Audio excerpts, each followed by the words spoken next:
Zaki sarki a dokar daji. Wannan zaki dai ya kasance sarki ne a wannan masarauta tasa, wanda yake da ɗagawa da girman kai.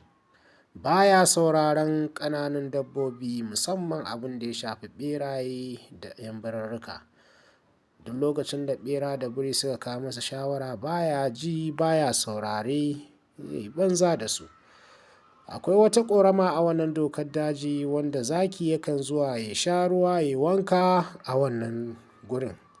Wata rana sai ɗan biri yake gaya masa cewa, ya kai sarki, an kafa tarko a gurin nan, ka kiyaye ka daina zuwa.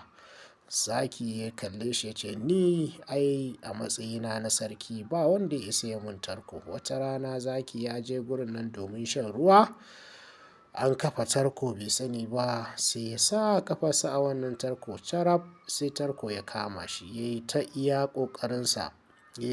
ƙoƙarinsa har ya gaji ya kasa cirewa. Ya fawwala wa Allah lamarinsa, ya san rayuwa ta ƙare.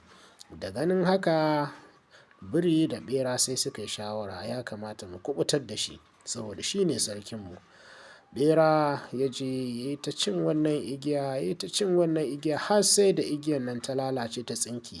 Zaki ya kuɓuta yana mamaki, ɗan ƙaramin halitta kamar wannan shi ne ya kuɓutar da ni. Aiko tun daga wannan lokacin zaki ya ɗau babban darasi a rayuwarsa, ya daina wulaƙanta su, ya ci gaba da mu'amala da sauraron shawarwarinsu. Babban darasi a nan shi ne, ya kamata ya zama a matsayinka na shugaba a ko'ina kake kakkare na ƙasa da kai, kakkare na ƙaramin ɗan adam ko wanda kake ganin bai taka kara ya karya ba, domin zai iya cetonka a kowane hali a kuma kowane lokaci.